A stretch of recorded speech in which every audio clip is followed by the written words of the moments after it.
Ada waktu ibadah, apakah kita memilih ibadah? Ada waktu baca Quran, apakah kita membaca Quran? Jangan sampai keluar dari lisan kita, saya nggak baca Quran karena saya sibuk. Saya meninggalkan sholat karena saya sibuk. Harusnya pertanyaan itu dibalik. Assalamualaikum warahmatullahi wabarakatuh. Teman-teman semuanya ya, yang ada di balik layar. Mungkin kamu lagi capek. Atau mungkin kamu lagi lelah. Atau kamu mungkin lagi bertanya-tanya, apa sih arti hidup gitu ya. Kok jadi rame banget gini sih, biasanya kan kalem gitu ya. Sorry. Ini adalah bagian dari berusaha ngajak ngobrol teman-teman semua supaya nggak bosen gitu ya, atau nggak boring. Ya itulah. Nah, itu tapi tadi pertanyaan serius ya teman-teman. Kita pernah nggak sih mempertanyakan apa sih hikmah eksistensial kita itu ya?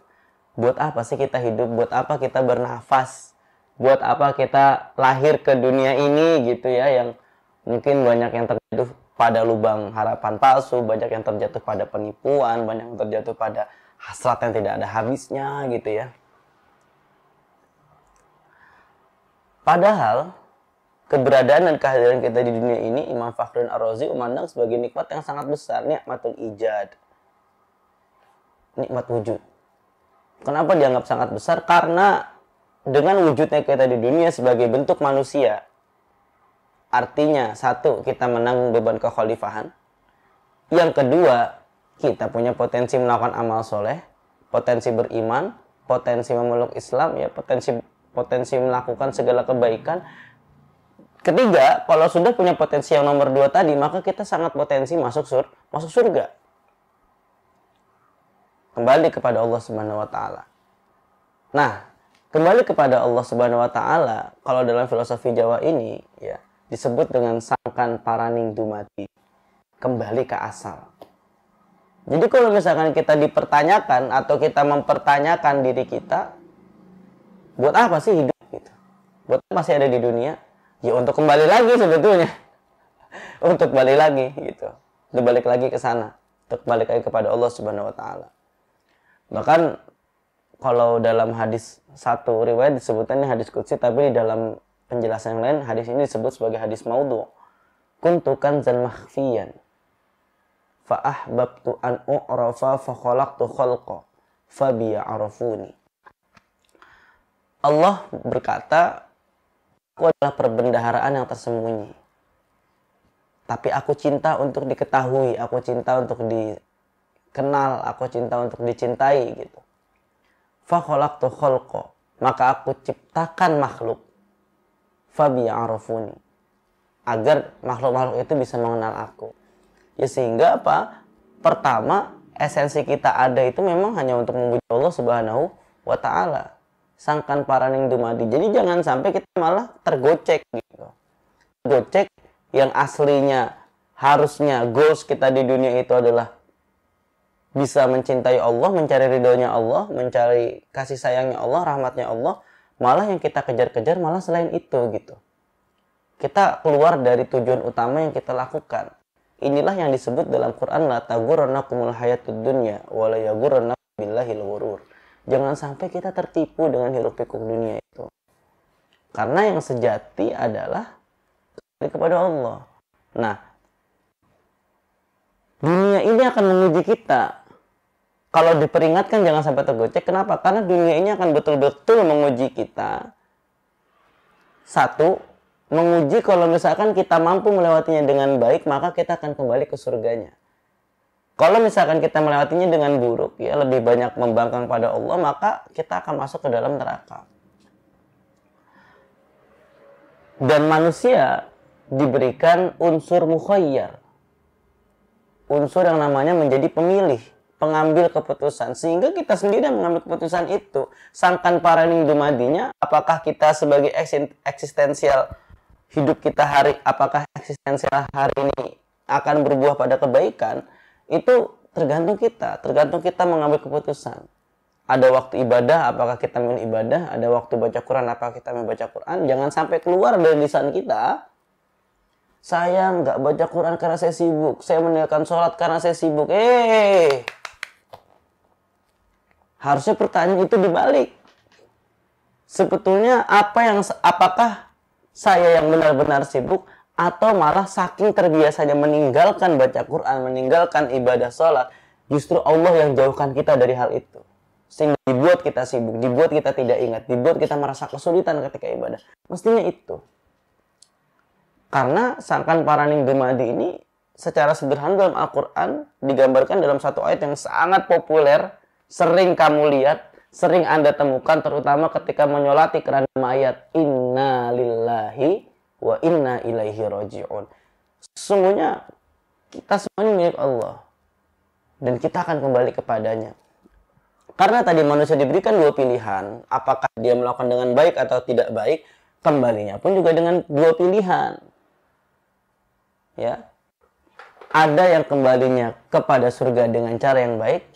Salamun alaikum bima sabartum fa ni'ma uqbaddar. Disambut malaikat, selamat bagi kalian atas apa yang kalian sabarkan, ya. Maksudnya beribadah konsisten itu juga butuh sabar, ngaji konsisten juga butuh sabar, melakukan kebaikan butuh sabar, menolong orang butuh sabar. Salamun alaikum bima sabartum fa ni'ma uqbaddar. Atau gambaran neraka misalkan, ma salakakum fi saqar. Apa yang kamu cari? Ya, kenapa kamu kok ada di neraka sakor? Qalu lam nakum minal musallin, wa lam nakun nut'imul miskin, wa kunna nakhudhu ma'al khaidin. Ya. Saya dulu enggak sholat, enggak ngasih makan orang miskin, ya. Lalu kita membangkang hatta atanal yaqin, sampai sesuatu yang diyakini atau kematian itu udah datang. Setidaknya melalui filosofi sangkan paraning dumadi ini akan memberikan kita dua nasihat. Yang pertama, ya, keberadaan kita itu sebetulnya untuk apa? Yang kedua, sebuah kesadaran bahwasannya kita juga akan kembali kepadanya. Kalau misalkan yang pertama tadi, ya, keberadaan diri kita itu memang hanya untuk ibadah kepada Allah Subhanahu wa taala, tetapi tentu bukan berarti meninggalkan dunia sama sekali, tidak. Kita lakukan semuanya dengan niat ibadah kepada Allah. Kita lakukan semua itu dengan niat mengabdi kepada Allah. Dan yang kedua, keterbatasan hidup kita ini. Bukan hanya usia kita yang terbatas sebetulnya, teman-teman. Ya, kapasitas kita terbatas, kemampuan kita terbatas.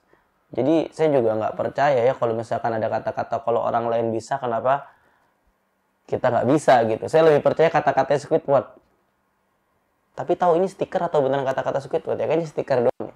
Kalau bisa orang lain, kenapa harus kita gitu? Itu lebih realistis sebetulnya.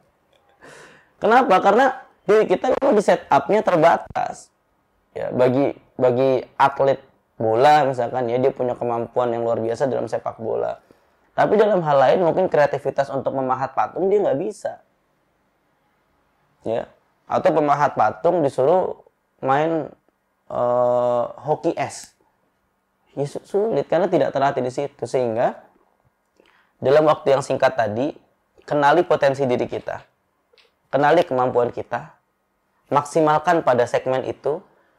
Lalu bagaimanapun caranya, ada prinsip sangkan paraning dumadi. Kalau kita sudah jago, kalau kita sudah hebat, sudah mampu, sudah bisa, so what next? Apa selanjutnya? Maka selanjutnya adalah diniatkan bahwasanya itu bagian dari mensyukuri potensi yang Allah berikan kepada kita. Yang kedua, misalkan dari sana kita dapat banyak penghasilan, penghasilannya bisa kita lakukan untuk charity atau kita sisihkan untuk menolong orang lain.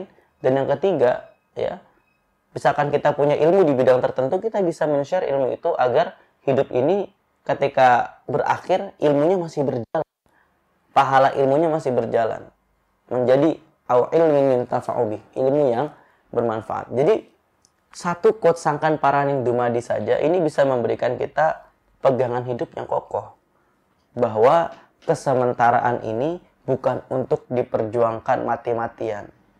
Ya, kesementaraan ini, ya, apalagi yang sifatnya material, sifatnya duniawi, tidak untuk diperjuangkan mati-matian.